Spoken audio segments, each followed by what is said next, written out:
Did you guys hear the news already? It was reported that Sabrina was hit by a car last night, and she's in the hospital in critical condition. Oh my gosh! Kawawa naman si Sabrina.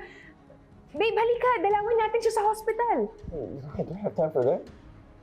No, I mean, babe, we have the wedding preparations, we have all this work. Babe, Ano? hindi ka man lang ba concerned kay Sabrina? Matagal na siyang natatrabaho sa'yo, di ba? It's not that, it's just... Yeah. Oh, you're right.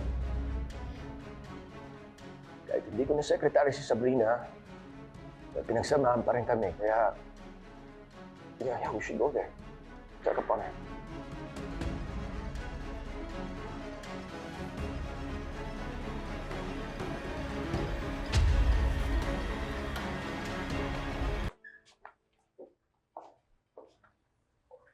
Ira, Atty. Alan, anong ginagawa niyo dito? Well, we're here to visit Sabrina para makita namin kung kamusta yung kalagayan niya.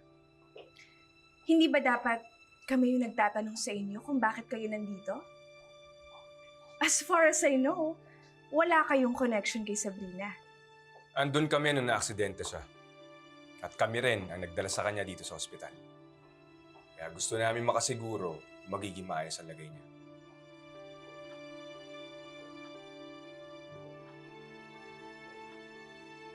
How about you, Atty. Alan? Concerned ka ba talaga kay Sabrina? Eh, di ba kaka-resign niya lang sa'yo? Sumama pa nga yung loob mo na umalis siya sa'yo.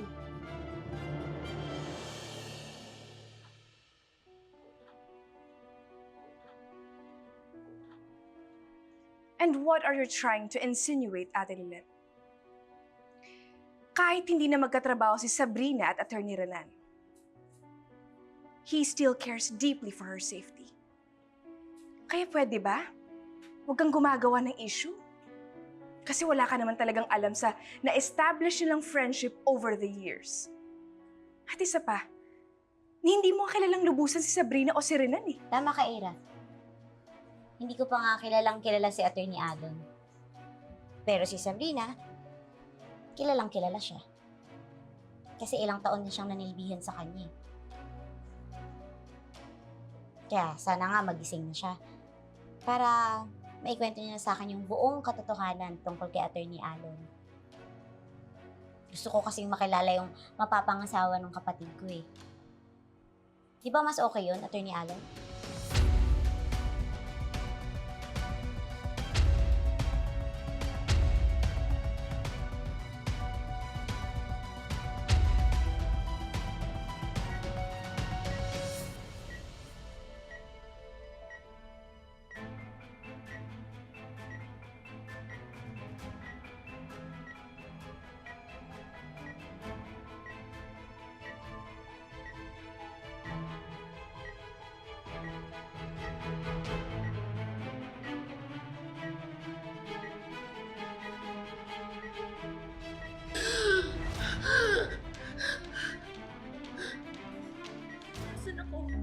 Ma'am, huwag po muna kayong kumilos at magsalita. Mahina pa po kayo. Tatawag lang po ako ng doktor.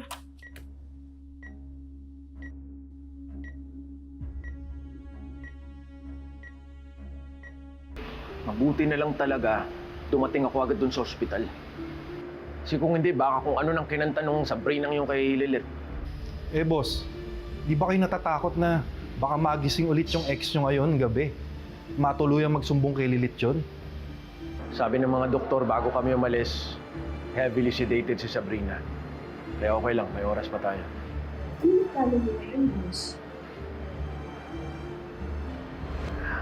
Kaya kung ako lang, gusto ko sana ako mismo yung pumatay dun sa traitor na yun eh. Kaso masyadong exposed yung ospital, kaya kayo dapat ang trumabaho dun. Kayo magligpit dun sa walang yung babaeng niya. No problem boss, yun lang pala eh. Pero sana, kaliwaan bayad ngayon boss ha. Laki-laki na kasi ng utang nyo sa amin eh. Okay. Okay, sige, ako bahala. Basta siguraduhin nyo, malinis yung trabaho nyo. Ha? Gusto ko magmukhang aksidente. Kailangan walang magsuspetsa na sinadyang patayin si Sabrina. Maraming salamat po. Balik na lang po kayo next week. Ihanda ko lang po yung affidavit. Maraming salamat po, Attorney Lilet.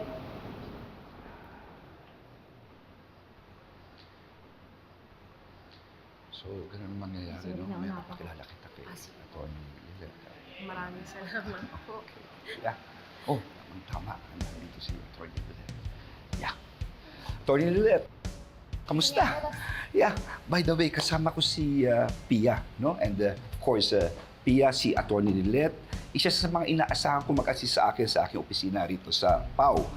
At by the way, no, matagal na siyang lumapit sa akin tungkol sa kaso niya.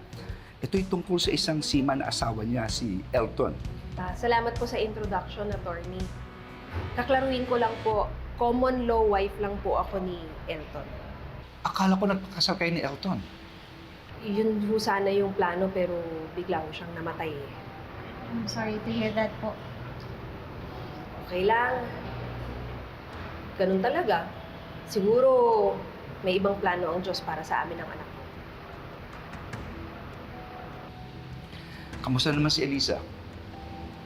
Ayun, syempre, ayaw po niyang ibigay yung parte ng mana ng anak ko. Kasi sila daw po ni Elton ang tunay na mag-asawa. Kasi hindi rin naman sila annulled eh.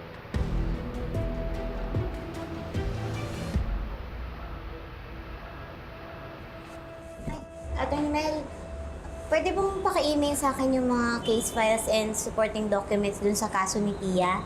Yung pinakilala ni Attorney Avalos. Pabalik na kasi ako sa ospital para i-check si Sabrina eh. Sige, sige. Ano pa, may kailangan ka pa ba? Wala na, yun lang naman. Huwag mong kakalimutan na para makapag-review pa rin ako ng kaso habang nagbabantay ako. Alright. Thank you. At saka pakisabi na lang din kay Attorney Avalos na pumunta ako sa ospital. Hinihintay na kasi ako ni Kurt eh. Sige, go. Umalis ka na. Ingat ka, ha? Thank you.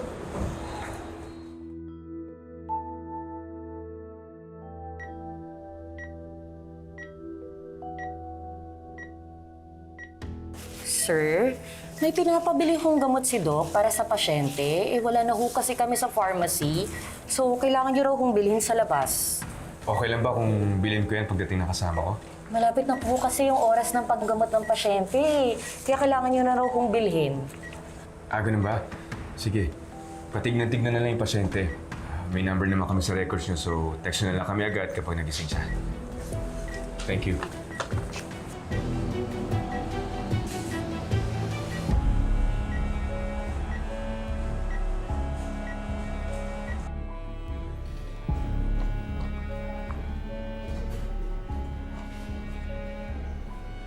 Wala nang bantay. Tara, dispatchahin na natin. Tara.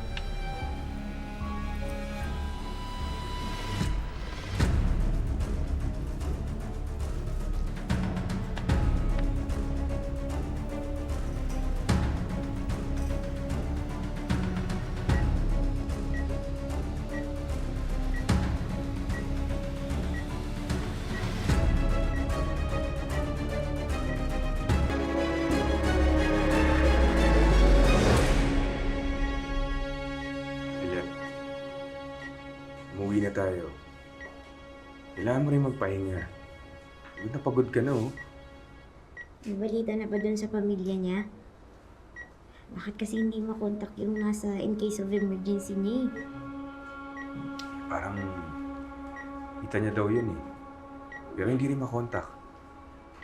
Parang ulila na ata si Sabrina. Sino magbabantay sa kanya dito? Paano pag nagising siya tapos wala tayo dito?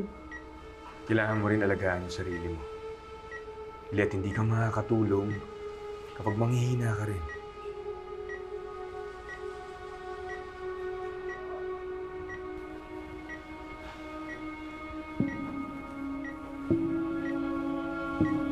Atty. Matias?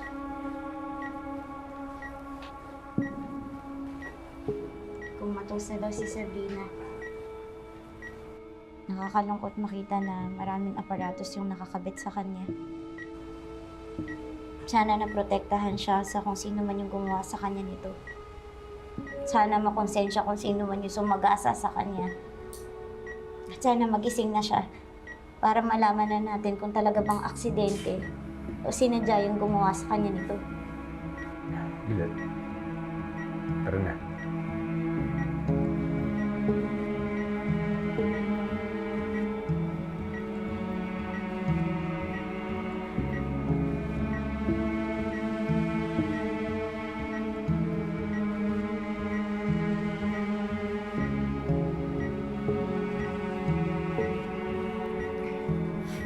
Babe, are you okay?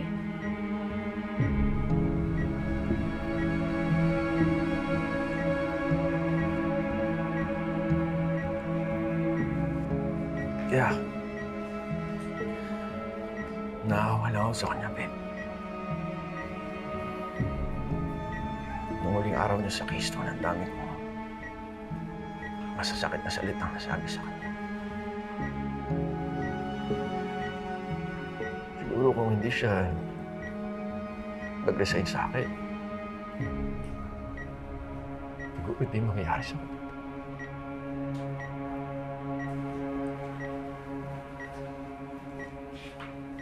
Sana magising pa siya. So I could tell her that I'm sorry.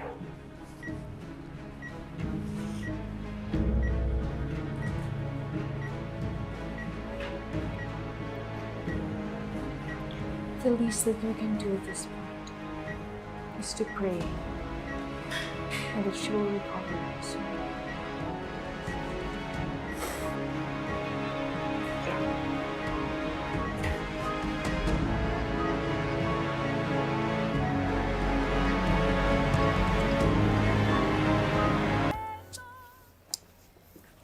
Emong, bakit malakad ka ng lakad dyan? Nakakahilo ka. Lani, nag-iisip ako. Bakit kailangan ba pag nag-iisip ka, lakad ka ng lakad? Nakaisip ka lang? Stimulating ang tawag doon. Ba yan, nakakahilo ka. Lilit, hindi kaya may atraso tong si Sabrina? Yung sa tingin mong hindi sinasadya ang pagkabunggo, aba, teka lang. Baka naman talagang tinatarget siya nung nakaatraso niya. Atraso? Ano mafia, Emong? Sekretary nga lang ni Atty. Renan yun, hindi ba? Ano yun, Lilith? Ibig sabihin ba, mafia yung mapapangasawa nung kapatid mong hilaw? Nay, kung ano-ano na yung iniisip niyo. Nilay, wala namang masama sinabi ni mama mo. Kaya nga tayo nandito ngayon para makapag-isip kung ano yung dahilan kung bakit binangga yung sekretary ni Atty. Alon. Kawawa nga, tinan yung comatose. Sa bagay. Ikaw ba, bestie? Ano ba tingin mo? Diba noon, muntik akong mapatay dahil sa atraso ng mabait kong asawa tungkol doon sa yung mga loan shark na yan. Di ba? Pero huwag tayong magtaka. Talagang marami ng halang ang kaluluwa dito.